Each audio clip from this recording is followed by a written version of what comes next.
One of the methods that we can use to solve a system of linear equations is called elimination. And this is my personal favorite because it's really just adding or subtracting something from each other. You'll see. Let's start a question. So let's say I would like you to solve the system of equations.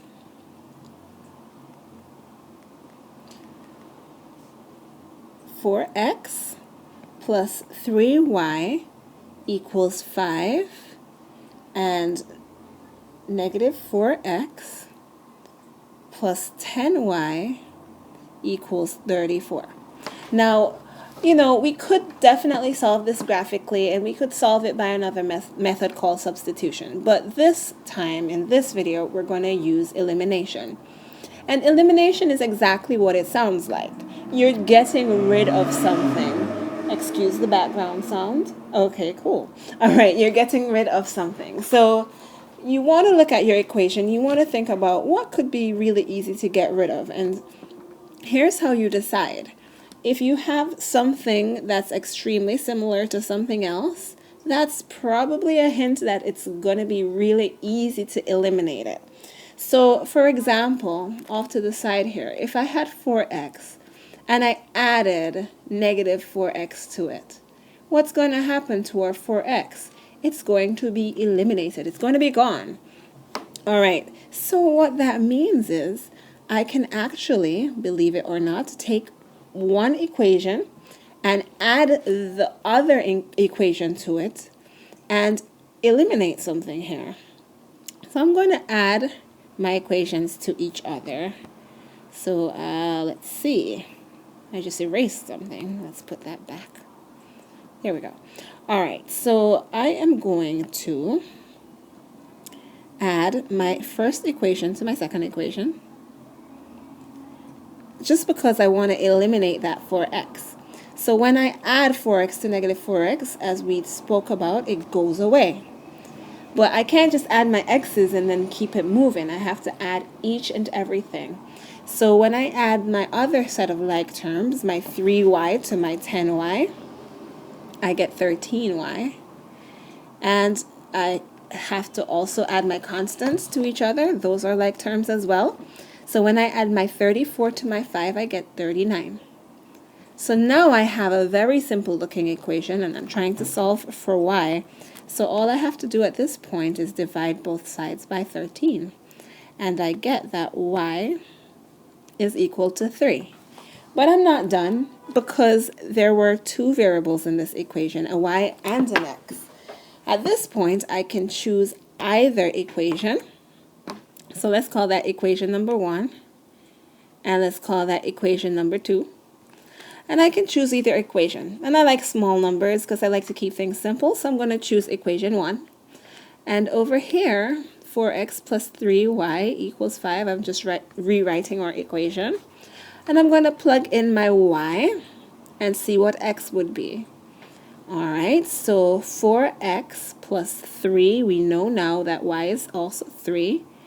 Will give you 5. So 4x plus 3 times 3, which is 9, gives us 5. Then we take 9 from both sides, and we get that 4x is equal to negative 4. Finally, we can divide both sides by 4, and we get that x is equal to negative 1. So my solutions are y equals 3 and x equals negative 1. Now you know I love to check my work. So how can we check this?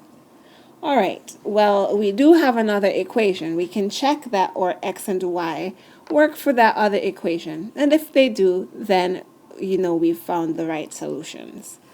All right, so our other equation was negative 4x plus 10y equals 34. We got that x is negative 1 plus 10. We got that y is 3. And that does give us 34. Okay, so we're going to do another elimination question, but this one looks just so much harder because if we take our equations and we add them, we're not going to eliminate the x's, we're not going to eliminate the y's. If we subtract them from each other, we're still not going to eliminate anything. So how do we work with this? Well, what we're going to do is we're going to try to get two equivalent equations that does have something that can be eliminated. So the first step in doing this is to find a common multiple for either the x's or the y's, up to you.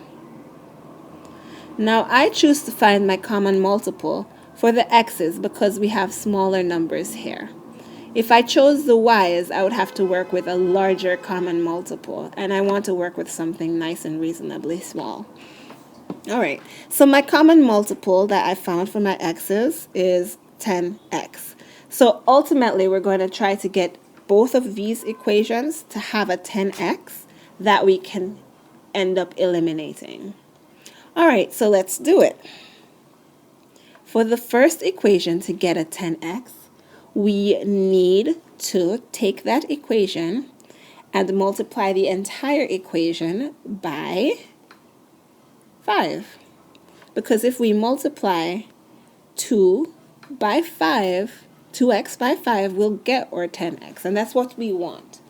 So our first equation turns to 10x minus 35y equals 50. All right, so again, all I did there was take that whole equation and multiply it by 5 so we could get 10x here. Now, time to take our second equation and multiply it by something that will give us the 10x that we want. All right, so in order to get 10x there, we would have to multiply our 5x by 2.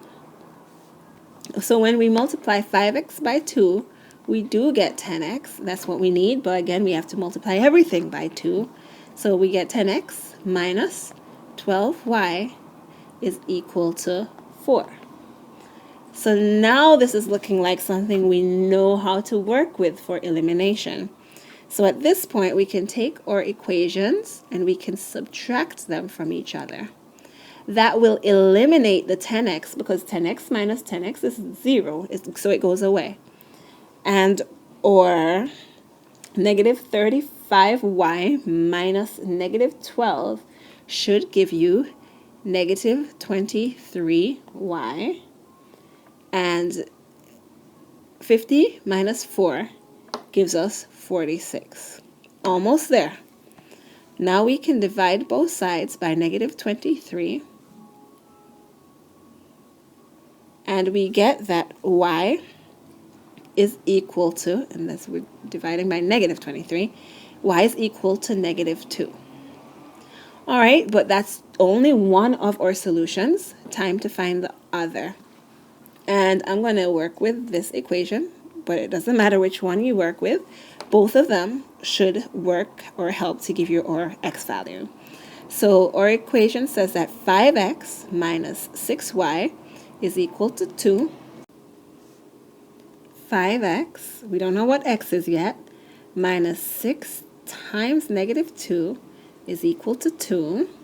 So 5x plus 12, negative, equals 2. Now we can subtract 12 from both sides.